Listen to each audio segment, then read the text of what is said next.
The diplomatic incident, the quiet before the storm captain Sarah Martinez stood perfectly still in the observation deck of the Galactic Peace Station, her hands clasped behind her back as she watched the stars drift past the massive viewport.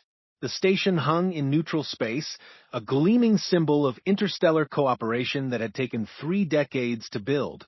Today, it would host the most important peace negotiations in galactic history. Sarah's reflection in the reinforced glass showed a woman in her early 40s with short brown hair and steady dark eyes. Her dress uniform bore the insignia of Earth's diplomatic security force, but those who knew her past recognized the bearing of someone who had faced much worse than conference rooms and political tension. She had earned her nickname Steel, not just for her unbreakable composure, but for her ability to bend without breaking under pressure. Captain Martinez, came a voice behind her. She turned to see Ambassador Chun Wei approaching, his usually calm demeanor showing signs of strain. The Zephyrian delegation has arrived. They're requesting additional security protocols. Sarah nodded, unsurprised. The Zephyrians were a proud warrior species with reptilian features and a culture built on strength and dominance. Their empire had been expanding aggressively for the past century, bringing them into conflict with dozens of smaller civilizations. Today's negotiations were humanity's attempt to broker a lasting peace. How many in their security detail? Sarah asked. 12, Chin replied, led by Commander Vex. He's supposed to be their elite special forces. Sarah had read the files. Commander Vex was a decorated warrior who had never lost a battle. He stood over 7 feet tall, with scales that could deflect most energy weapons and claws that could tear through steel. More importantly, he had never shown respect for any species he considered inferior. Any special concerns? Sarah asked. Chin hesitated. Intel suggests Commander Vex specifically requested to meet Earth's security chief. He's been studying human military tactics and seems particularly interested in our special forces background. Sarah's expression remained neutral, but inside she felt a familiar tingle of awareness. In her years as a Navy SEAL, she had learned to recognize when someone was sizing her up for a fight. Understood. I'll keep an eye on him. The arrival, the main docking bay of the peace station, was a marvel of engineering, large enough to accommodate vessels from dozens of different species. Sarah watched from the observation platform as the Zephyrian flagship glided into position. The vessel was sleek and predatory, all sharp angles and dark metal that seemed to absorb light rather than reflect it. The airlock cycled with a soft hiss, and the Zephyrian delegation emerged. They moved with the fluid grace of natural predators, their ceremonial armor gleaming under the station's lights. At their head walked General Korthak, the Zephyrian military commander whose reputation for tactical brilliance was matched only by his ruthlessness, but it was the figure beside him that drew Sarah's attention. Commander Vex was even more imposing in person than his holographic briefings had suggested.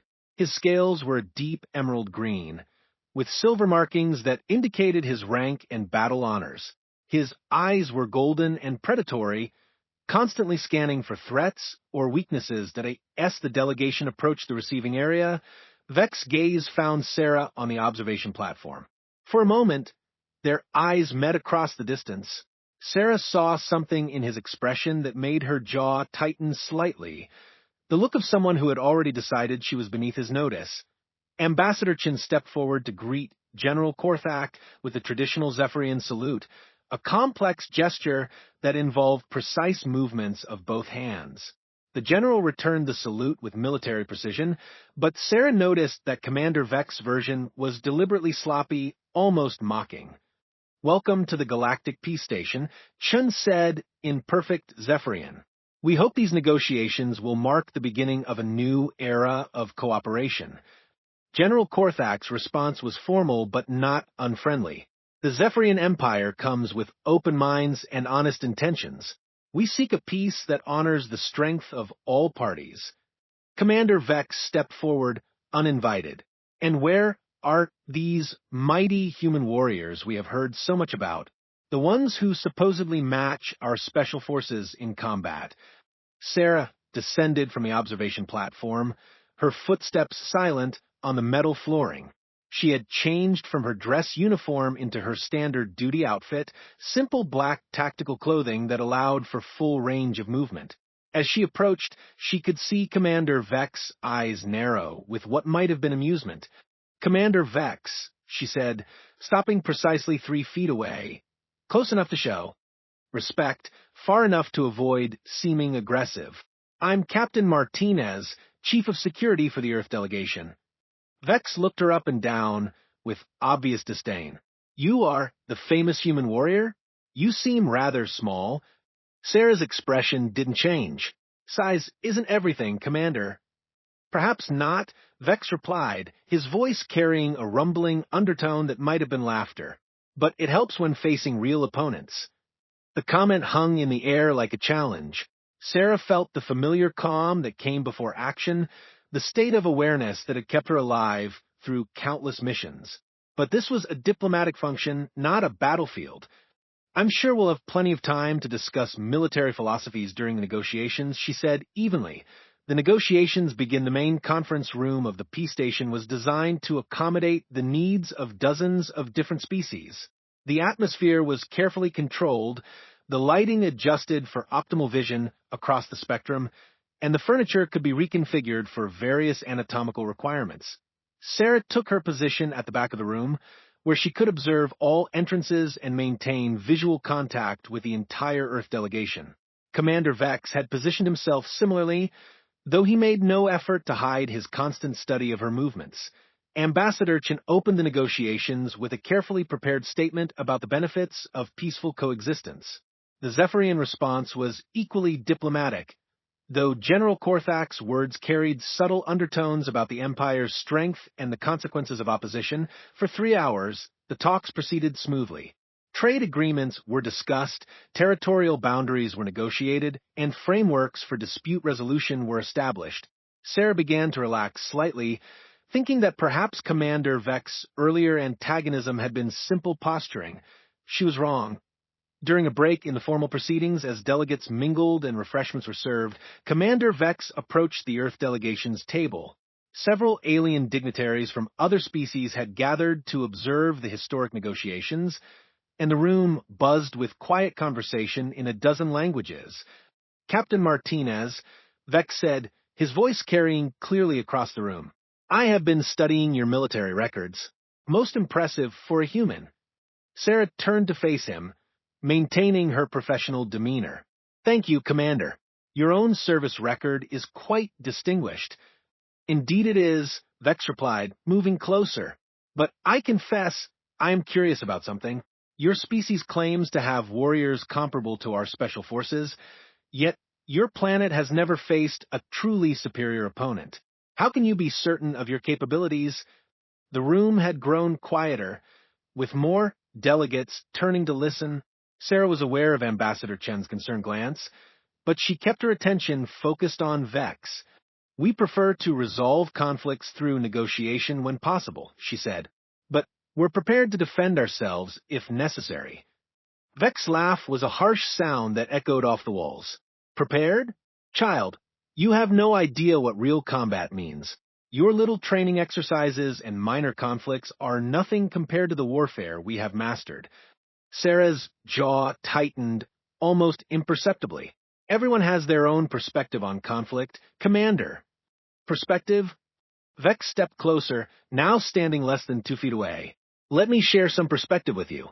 The moment of truth, what happened next, would be analyzed and discussed in military academies across the galaxy for decades to come." Commander Vex, perhaps emboldened by the attention of the assembled delegates, perhaps driven by his own arrogance, decided to demonstrate his point about human weakness. He reached out with one clawed hand and grabbed Sarah's shoulder, not gently but with enough force to make his point clear. "You see, your so-called warrior cannot even defend herself from a simple—" The words died in his throat as Sarah's response became a textbook example of why humanity's military training emphasized speed, precision, and overwhelming force in close-quarters combat. Her left hand trapped his wrist against her shoulder while her right hand came up in a perfect palm strike that caught him directly under the jaw. The blow was delivered with the full force of her body weight behind it, using principles of leverage and momentum that had been refined through centuries of human martial arts. Commander Vex, for all his size and strength, had never experienced anything like it. His head snapped back, his grip on her shoulder released, and he staggered backward 3 steps before his legs buckled, and he crashed to the floor. The entire room fell silent. Sarah stood perfectly still, her hands at her sides, her expression calm and professional. Commander Vex lay on the floor, his golden eyes wide with shock and something that might have been fear. As I said, Sarah's voice carried clearly in the silence. Size isn't everything. General Korthak was the first to move, stepping forward to help his subordinate to his feet. Commander Vex stood slowly, his hand rubbing his jaw, his eyes never leaving Sarah's face. "How?" he asked, his voice barely above a whisper. Sarah considered her answer carefully. The entire galaxy was watching, and her response would shape how humanity was perceived for generations to come. "Training," she said simply. "We don't just learn to fight. We learn to end fights quickly."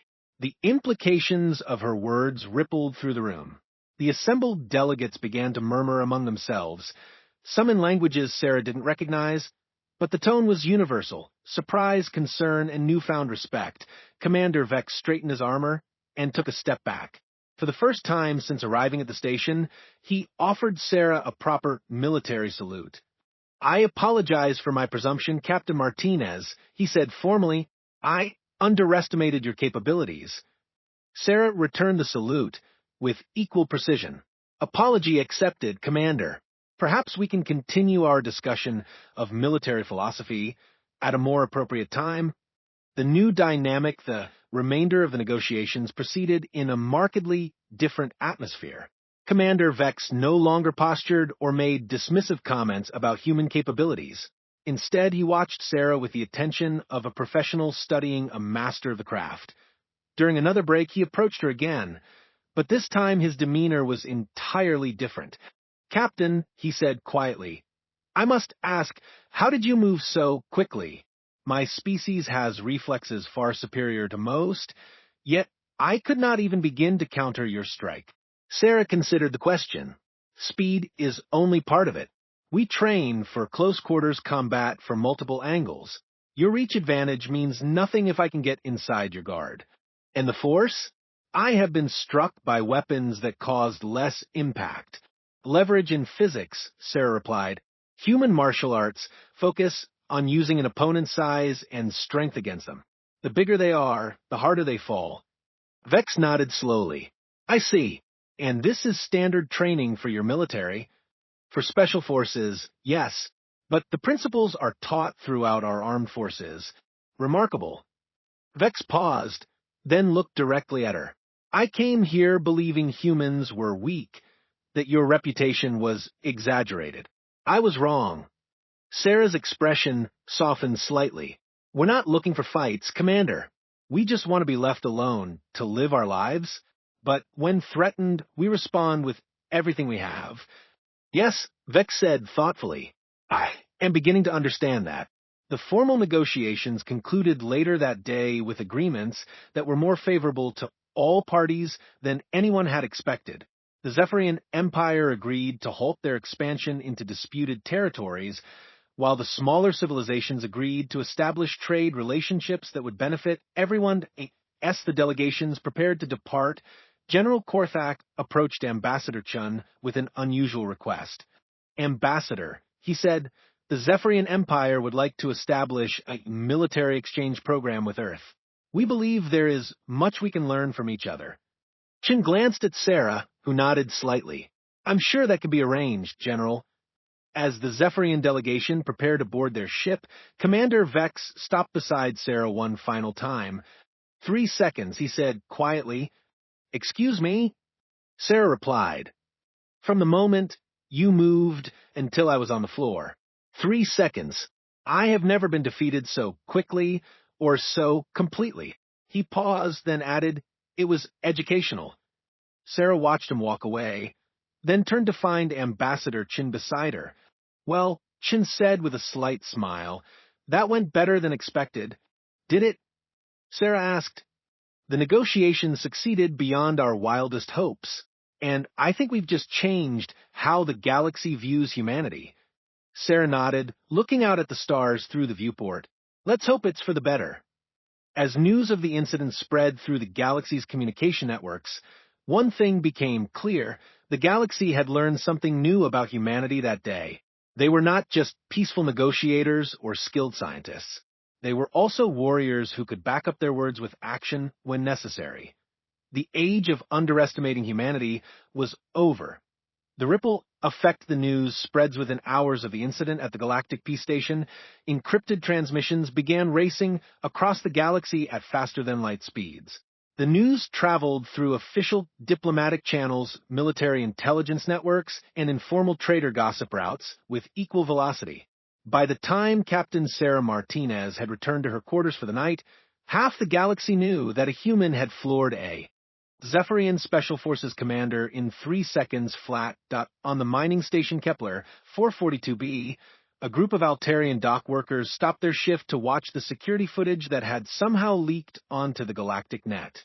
The Altarians were a peaceful species, resembling tall, blue-skinned humanoids with large eyes adapted for their dim homeworld.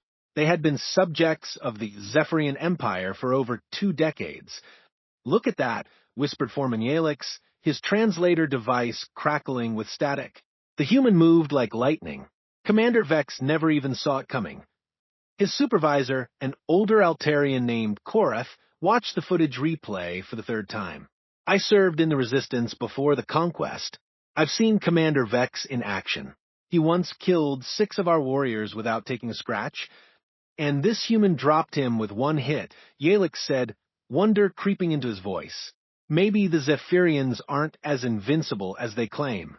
Similar conversations were taking place across dozens of worlds. In the crystal cities of Zirion Prime, the insectoid hive queens transmitted rapid bursts of pheromone-encoded data about human combat capabilities. On the ocean world of Aquatica, the amphibious Merdai analyzed the biomechanics of Sarah's strike with scientific precision, but nowhere was the reaction more intense than in the heart of the Zephyrian Empire itself. Crisis in the War Council. The war chambers of Zephyria Prime were carved from living volcanic rock, their walls adorned with the weapons and trophies of 1,000 conquered worlds. Supreme General Thrakmor stood before the holographic display, his massive frame radiating barely controlled fury as he watched the incident replay once more. "Explain to me," his voice rumbled like distant thunder, "how our most elite warrior was humiliated by a creature half his size." General Korthak stood at attention, his own reputation now under scrutiny despite his diplomatic success. "Supreme General, the human exhibited combat techniques unlike anything in our databases. The speed and precision were extraordinary." "Extraordinary?" Supreme General Thrakmor's claws extended involuntarily. "It was impossible. Our intelligence reports indicated that humans were a weak species relying on technology rather than personal combat ability." "Our intelligence was incomplete," Korthak admitted. "This Captain Martinez appears to represent something called Special Forces, elite warriors trained in methods we had not encountered." The 3rd figure in the chamber was Intelligence Director Vashtal, whose scarred hide told the story of decades spent in the shadows of galactic politics. "Supreme General, I have been analyzing the footage and cross-referencing with new intelligence gathered from our networks. The humans have been deliberately concealing their true military capabilities." "Concealing how?" Thrakmor demanded. "Their public military demonstrations show conventional tactics and standard equipment. But this footage reveals training methodologies that maximize efficiency in close combat. They appear to have developed martial arts specifically designed to defeat physically superior opponents." General Korthak cleared his throat. "Supreme General, there is more.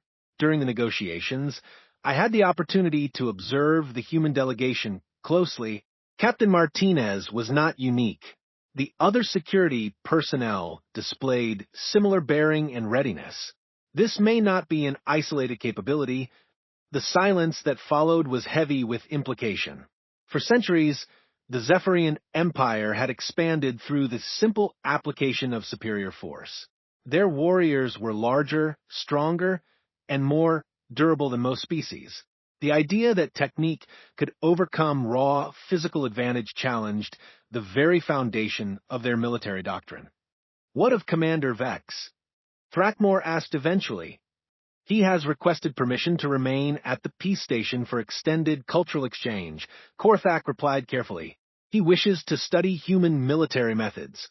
Supreme General Thrakmor's laugh was harsh and bitter. Our greatest warrior wants to learn from the species that defeated him. Perhaps there is wisdom in this humiliation after all. The scientific interest DR. Elena Vasquez was awakened at 0300 hours by her emergency communication device. As Earth's leading xenobiologist and the primary consultant on alien physiology for the diplomatic corps, she was accustomed to urgent calls. But the voice on the other end surprised her. Dr. Vasquez, this is Admiral Richardson from Joint Chiefs. We need you at the Galactic Defense Command immediately. Admiral, what's the situation? Captain Martinez's little demonstration has caught the attention of every major power in the galaxy. We're receiving requests for information about human combat capabilities from 17 different species. We need your expertise to help us understand what we're dealing with. 2 hours later, Elena found herself in a secure briefing room surrounded by military officers, intelligence analysts, and xenopsychology experts. The holographic displays showed the footage of Sarah's encounter with Commander Vex from multiple angles, with detailed biomechanical analysis overlaying each replay. The force measurements are remarkable, reported Dr. James Park, the team's biomechanics specialist. Captain Martinez generated approximately 1,847 pounds of force with that palm strike. For comparison, most humans can generate about 400 pounds with a punch. Elena studied the data. The technique is clearly optimized for efficiency. She used her entire body as a lever system, multiplying the force exponentially. But what's interesting is the psychological aspect. How so? Admiral Richardson asked. Look at Commander Vex's reaction time. By Zephyrian standards, he should have been able to counter or at least attempt to defend. But he's completely frozen until the moment of impact. I think the speed of her movement created a shock response. Dr. Park nodded enthusiastically. That's consistent with what we're seeing from the other species' analyses. The Hive Queen's data suggests that the rapid shift from stillness to explosive action triggered some kind of predator freeze response. In other words, Admiral Richardson said slowly, it's not just about the physical technique. It's about the element of surprise and the psychological impact. Exactly, Elena confirmed. Most galactic species evolved from prey animals or herd creatures. Humans evolved from persistence hunters. Our entire approach to conflict is fundamentally different from theirs. The implications were staggering. For decades, humanity had been viewed as a minor player in galactic politics, protected more by their useful scientific contributions than any military capability. Now, suddenly, they were being re-evaluated as a potential threat by every major power. The tribunal demand the formal request arrived through diplomatic channels exactly 72 hours after the incident. Supreme General Thrakmor, speaking for the Zephyrian Empire, demanded that Captain Martinez face a military tribunal for assault on a diplomatic envoy. The message was carefully worded to avoid direct accusations of wrongdoing while making it clear that Zephyrian honor demanded satisfaction. Ambassador Chen read the formal petition with growing concern. The Zephyrians were within their rights under galactic law to request such a tribunal, especially since Commander Vex had been acting in an official capacity during the negotiations. They want to put her on trial, Chen explained to Sarah as they sat in his office aboard the peace station. It's a formal military tribunal with judges from 3 neutral species. Sarah's expression remained calm. What are the potential consequences? Best case scenario, formal censure and diplomatic sanctions. Worst case? Chen paused. Worst case, they could demand extradition for criminal assault. Some species still practice trial by combat for military offenses. And if I refuse to participate, then we're essentially admitting that humanity doesn't respect galactic law. It would undermine everything we've worked to build diplomatically. Sarah stood and walked to the viewport, watching the stream of ships arriving at the station. Word of the tribunal had spread, and representatives from dozens of species were coming to observe the proceedings. "What's your assessment of the situation?" she asked. Chin joined her at the viewport. "Honestly, I think this is bigger than just seeking justice for Commander Vex. The entire galaxy is watching to see how we handle this. Our response will shape how humanity is perceived for generations. Then we give them a response they'll remember," Sarah said, quietly. The gathering storm as preparations for the tribunal began. The peace station became the focal point of galactic attention. The Crystalline Collective sent their most experienced legal observers. The Merdai brought their bioethics specialists. Even the isolationist void dwellers emerged from their dark space territories to witness the proceedings. In her quarters, Sarah received an unexpected visitor. Commander Vex appeared at her door, having requested the meeting through proper diplomatic channels. "Captain Martinez," he said, offering a formal salute. "I hope you will grant me a few minutes of your time." Sarah gestured for him to enter. "Of course, Commander. How can I help you?" Vex looked uncomfortable, his usual predatory confidence replaced by something approaching uncertainty. "I want you to understand that I did not request this tribunal. Supreme General Thrackmore issued the demand against my advice." "I appreciate you telling me that," Sarah replied, "but it doesn't change the situation." "No, it does not." Vex paused, then continued. "I have spent the past 3 days studying human military history. Your species has engaged in conflicts that would have destroyed most civilizations, yet you continue to seek peaceful solutions whenever possible. We've learned that war is expensive and peace is profitable," Sarah said with a slight smile. "Indeed, but what troubles me is that my people may not understand this distinction. They see only strength and weakness, victory and defeat. The concept of restraint in the face of superior capability is foreign to them." Sarah studied his face carefully. "What are you trying to tell me, Commander?" "I am trying to warn you that this tribunal is not just about justice. It is about determining whether humanity represents a threat to the established order. There are those who would prefer to see your species contained before you become too influential." The weight of his words settled over the room like a heavy blanket. Sarah had suspected that the tribunal was about more than a simple diplomatic incident, but hearing it confirmed by a Zephyrian military officer made it real. "And what do you think?" she asked. Commander Vex was quiet for a long moment. "I think the galaxy is about to learn that humans are the most dangerous species they have ever encountered. Not because of your weapons or your technology, but because of your principles. You fight only when necessary, but when you do fight, you fight to win decisively. Is that such a bad thing? For those who prefer predictable enemies, yes. A warrior who fights for glory or conquest can be understood, bargained with, or defeated. But a warrior who fights for principle..." He shook his head. "Such a warrior is impossible to predict or control." After Commander Vex left, Sarah sat alone in her quarters, contemplating the challenge ahead. The tribunal would be more than a legal proceeding. It would be a test of everything humanity claimed to represent. The galaxy was watching, judging, and preparing to respond to whatever lesson emerged from the proceedings.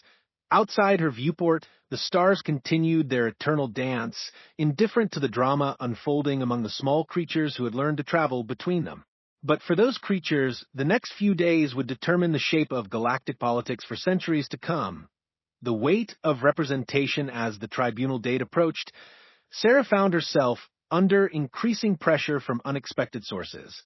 Admiral Richardson called from Earth with barely concealed anxiety in his voice. "Captain, I need you to understand the stakes here. We're receiving intelligence reports that 12 major species have placed their fleets on alert status. They're calling it routine exercises, but our analysts believe they're preparing for potential military action against us." Sarah asked, against whoever emerges from this tribunal as the perceived threat. If you're found guilty and we refuse to accept the judgment, they might view it as human aggression.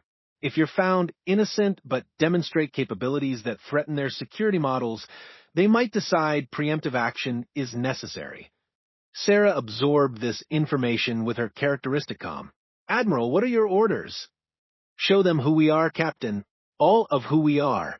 Our strength, our principles, and our commitment to justice.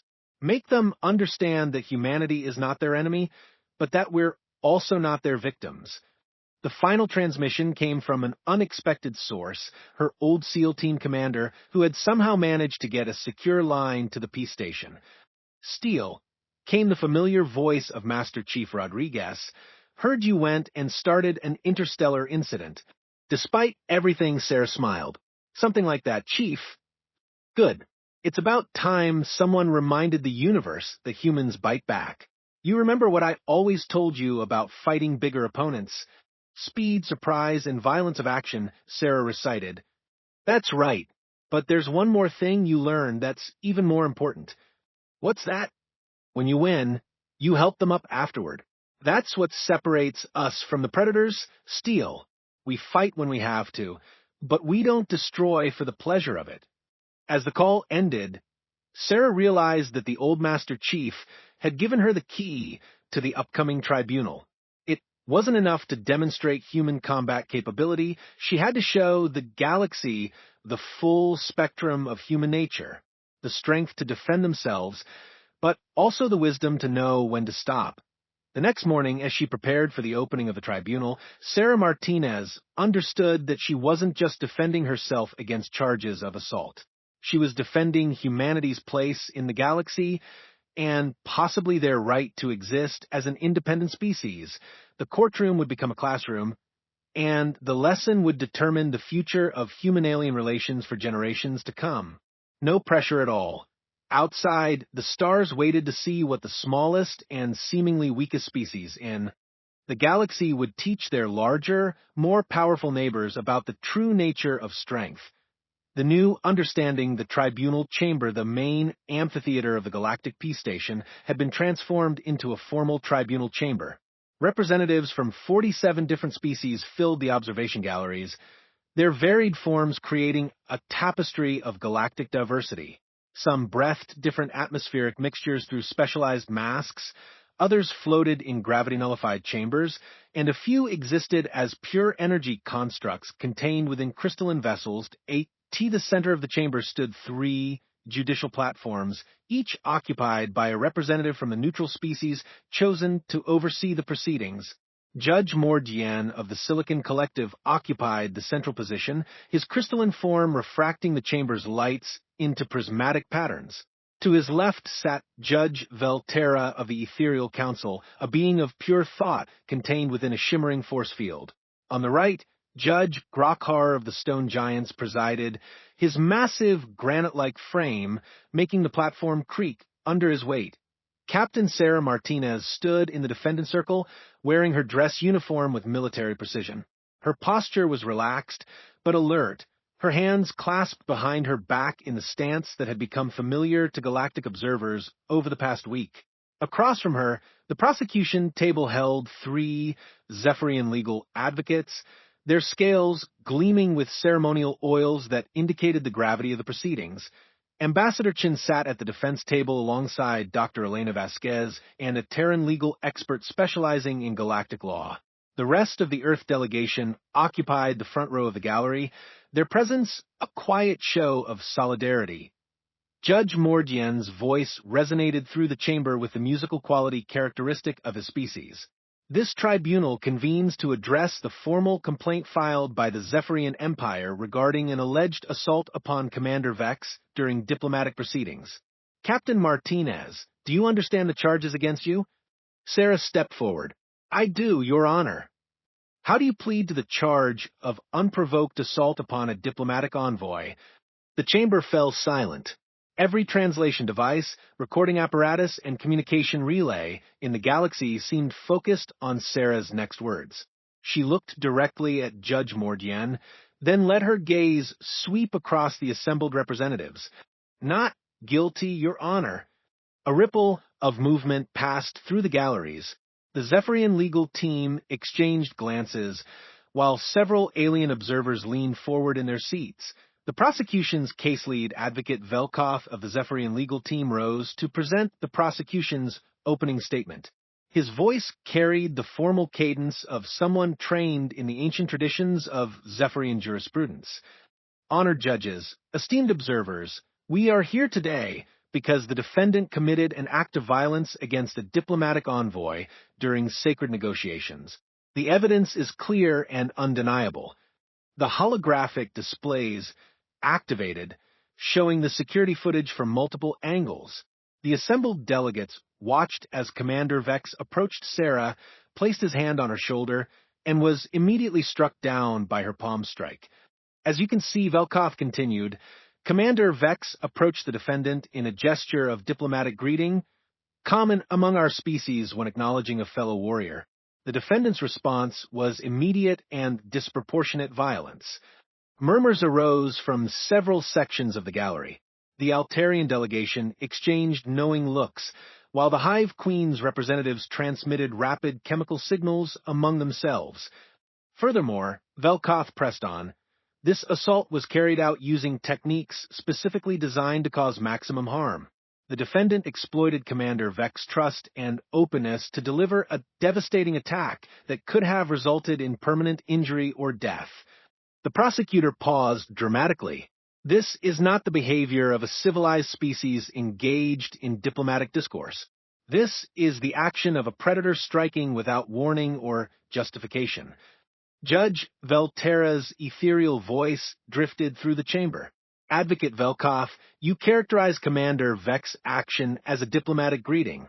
Please elaborate on this cultural context. Of course, Your Honor. In Zephyrian culture, physical contact during formal acknowledgement is a sign of respect and recognition of warrior status. Commander Vex was honoring the defendant by treating her as an equal. From the gallery, a voice called out in heavily accented Standard Galactic. That's not what it looked like to us. Judge Grokhar's massive head turned toward the speaker. Observer Yalix of the Altarian delegation, you will address the tribunal through proper channels or be removed from the proceedings. Yalix stood, his blue skin darkening with emotion. Your Honor, I request permission to provide testimony relevant to the case. The three judges conferred in rapid subsonic communication. Judge Mordien's crystalline form shifted slightly. Permission granted. Please state your testimony. Your Honor, I have worked under Zephyrian occupation for 20 years. I have seen Commander Vex diplomatic greetings before. That grab was not respectful contact. It was a dominance display designed to humiliate and intimidate. Velkoff's scales ruffled in agitation. Objection. This testimony is irrelevant hearsay based on the observer's personal bias. Overruled. Judge Velterra intoned. The cultural interpretation of the defendant's actions is central to this case. Observer Yalix, please continue. Commander Vex has used similar tactics throughout the occupied territories. He approaches leaders, grabs them, and forces them to acknowledge his superiority. Those who resist are beaten severely. Those who submit are marked as weak and subject to further humiliation. The chamber erupted in whispered conversations. Several delegates activated their emergency communication devices, transmitting this information back to their homeworlds. The defense presents its case ambassador Chin rose for the defense opening statement. His calm demeanor and measured tone provided a stark contrast to the emotional testimony that had preceded him. Honored judges, this case is not about assault or diplomatic protocol. This is about the fundamental right of self-defense and the responsibility that comes with superior capability. The holographic displays changed, showing a detailed analysis of the incident with biomechanical overlays and force measurements. The evidence shows that Commander Vex initiated unwanted physical contact with excessive force. Captain Martinez's response was immediate, proportional, and precisely controlled to neutralize the threat without causing permanent harm. Dr. Vasquez activated a secondary display showing comparative anatomy charts. Your Honors, Commander Vex stands 7 feet 2 inches tall and weighs approximately 400 pounds. His natural claws can exert up to 3,000 pounds of pressure per square inch. Captain Martinez is 5 feet 6 inches tall and weighs 140 pounds. In terms of raw physical capability, she was facing an opponent nearly 3 times her size, with natural weapons that could literally tear her apart. Chin nodded to his expert witness. Dr. Vasquez, in your professional opinion, what level of threat did Commander Vex represent? Extreme. From a biomechanical perspective, his grip could have easily crushed Captain Martinez's shoulder, collarbone, or cervical vertebrae. If he had chosen to use his claws, he could have inflicted fatal wounds within seconds. The Zephyrian legal team conferred urgently. Velkoth stood quickly. Objection. Commander Vex had retracted his claws and showed no aggressive intent. Dr. Vasquez turned to address the objection directly. Advocate Velkoth, please examine Exhibit 7, the close-up footage of Commander Vex's hand placement. His claws were partially extended, and the grip pressure was sufficient to leave bruising on Captain Martinez's shoulder that persisted for 3 days. Judge Grokhar's voice rumbled through the chamber. Dr. Vasquez, what is your assessment of the defendant's response? Textbook defensive action, Your Honor. The palm strike was delivered with sufficient force to neutralize the immediate threat, but precisely controlled to avoid fatal damage. A human fighter trained to kill could have struck the throat, temple, or base of the skull with lethal force. Instead, Captain Martinez chose a technique that would incapacitate without causing permanent harm. Chin stepped forward again. This brings us to the heart of the matter, Your Honors. Captain Martinez had the capability to kill Commander Vex instantly, but chose restraint. She neutralized a significant physical threat using minimal necessary force. Sarah takes the stand the moment the galaxy had been waiting for arrived when Sarah was called to testify on her own behalf. She walked to the witness platform with steady steps, her bearing professional but not rigid. As she took the oath to provide truthful testimony, every eye in the chamber focused on her. Captain Martinez, Chin began, please describe your training and background for the tribunal. Sarah's voice carried clearly through the chamber's acoustics. I served 12 years as a Navy SEAL with the United States military, specializing in direct action, hostage rescue, and counterterrorism operations. I completed over 200 combat missions across multiple conflict zones.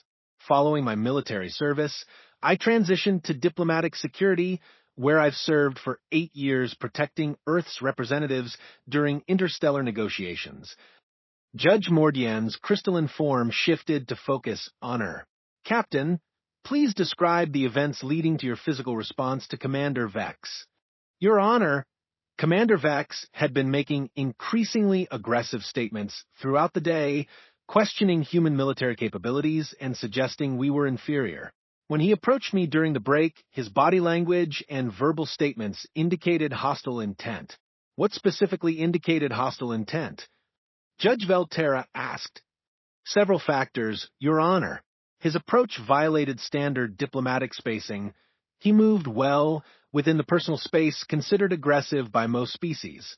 His verbal statements were clearly designed to provoke a response. Most importantly, when he grabbed my shoulder, he did so with enough force to restrict my movement and establish physical dominance. Velkoth rose from the prosecution table. Captain Martinez, isn't it true that you struck Commander Vex within seconds of his initial contact, giving him no opportunity to clarify his intentions? Sarah met his gaze steadily. Advocate Velkoth, in my experience, when someone bigger and stronger than you grabs you without permission, their intentions are already clear. Waiting to see what they do next is how you get seriously injured or killed. But you could have used verbal de-escalation or called for assistance. With respect, sir, verbal de-escalation doesn't work when someone has already initiated physical contact, and calling for assistance takes time that I didn't have. Judge Grokhar leaned forward. Captain Martinez, what were you thinking in the moment you decided to strike? Sarah paused, considering her answer carefully. Your Honor, I wasn't thinking in the way most people understand the term. Years of training create automatic responses to certain stimuli.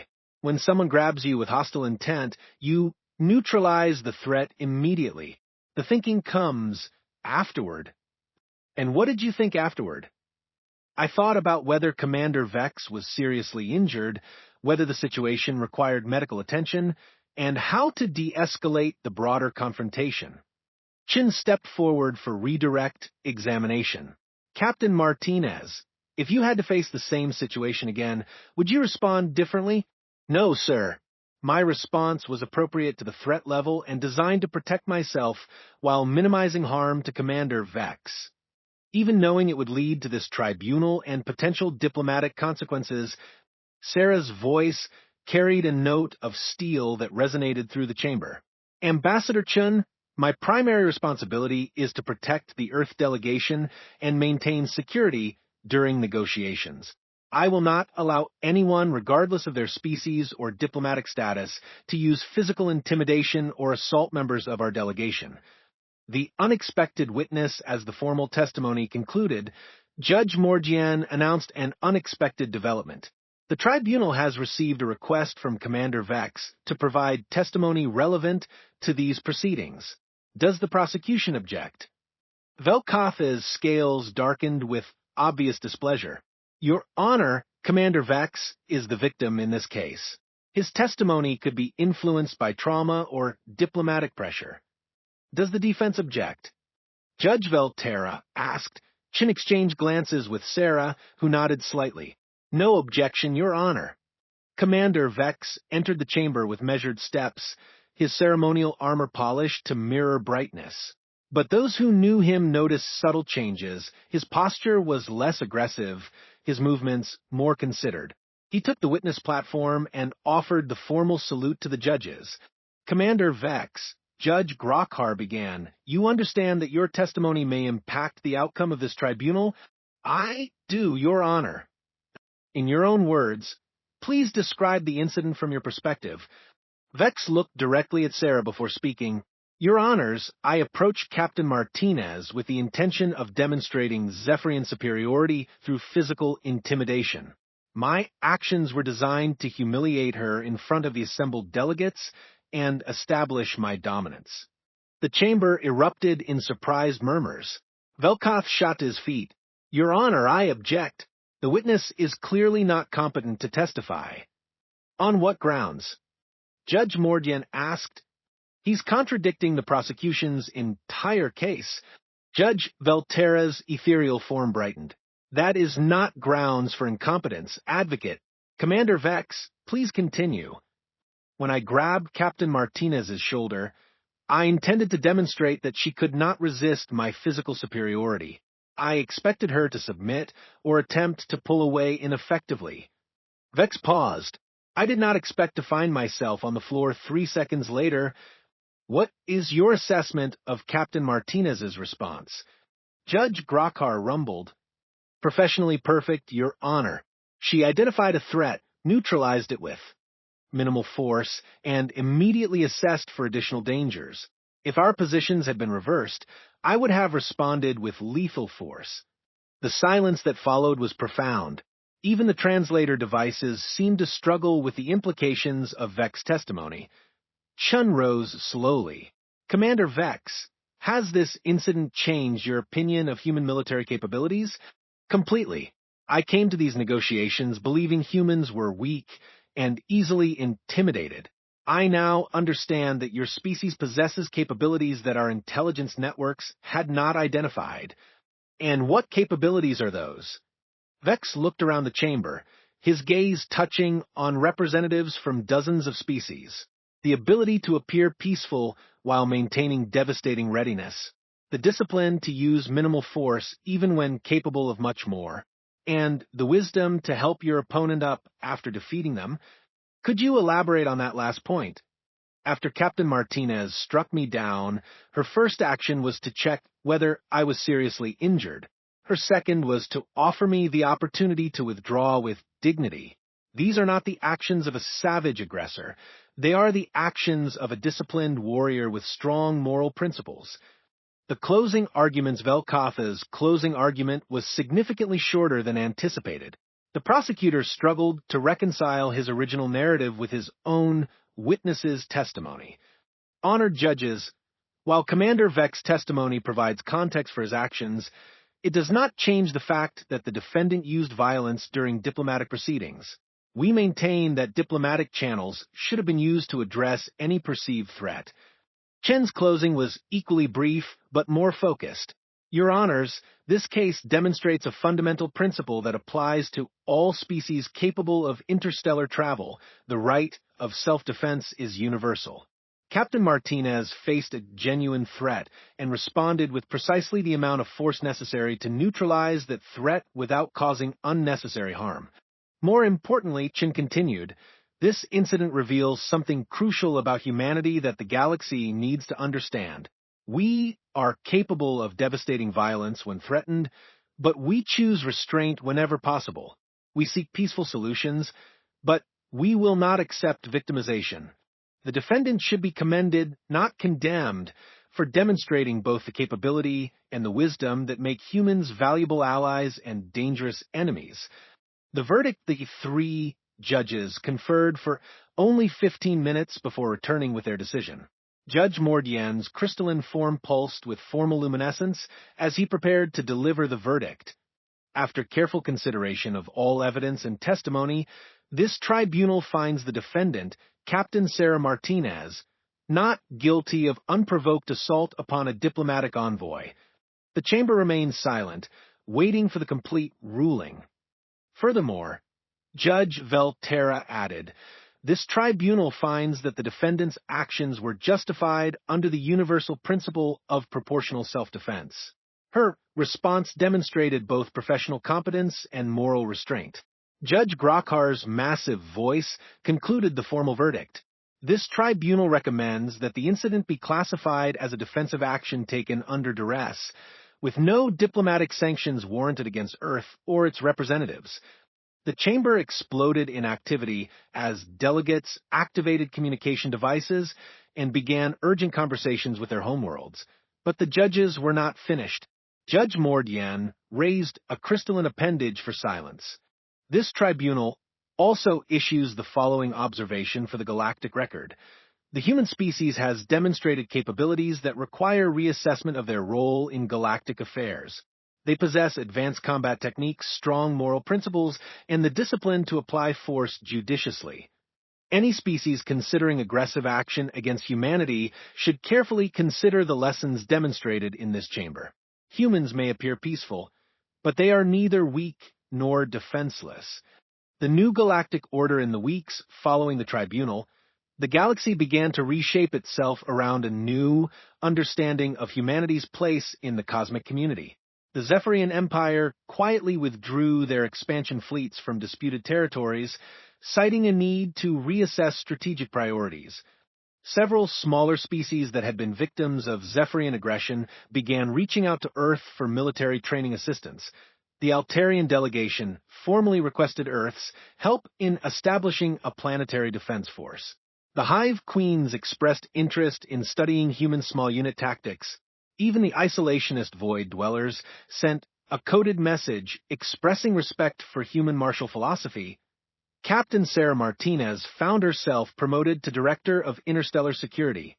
Cooperation, tasked with developing training programs for allied species. Her first student was an unexpected volunteer. Commander Vex had requested assignment as a permanent liaison to Earth's military training programs. I have much to learn, he admitted during their first formal meeting. My people have forgotten that true strength comes not from the ability to inflict damage, but from the wisdom to know when such ability should be used. Sarah nodded, watching through the viewport as ships from a dozen species arrived at the newly designated Terran Defense Training Station. That's the first lesson, Commander. The second is that the strongest warrior is the one who doesn't need to prove it. And the third? Sarah smiled, remembering Master Chief Rodriguez's words from so long ago. When you do have to fight, you help them up afterward. That's what separates us from the predators. As news of the verdict spread across the galaxy, a new phrase began appearing in military academies and diplomatic corps training programs across hundreds of worlds. Remember the 3 seconds. It served as both a warning and a reminder that the universe's most dangerous species might also be its most reasonable. As long as you didn't mistake reasonableness for weakness, the age of underestimating humanity was officially over. The age of learning from them had just begun. In her final report to Earth Command, Sarah wrote, "Mission accomplished. The galaxy now understands what we've always known, that humans fight only when necessary, but when we fight to win.